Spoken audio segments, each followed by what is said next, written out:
So adlaw Lunes man manabo ta.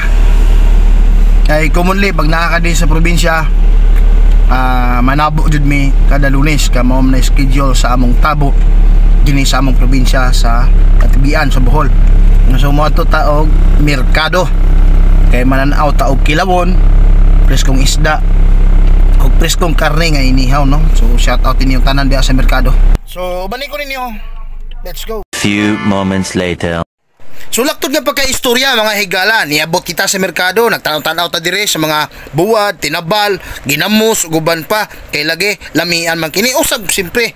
Wa po nato kalimte ang mga karne nga naka-display, kay lagi magsabaw-sabaw po ta, nya magsagba-sugba po ta ginagmay, kay Lunes man lagi. Nya dire samtang naglakaw-lakaw ko dire, kita kog tagamua dire no.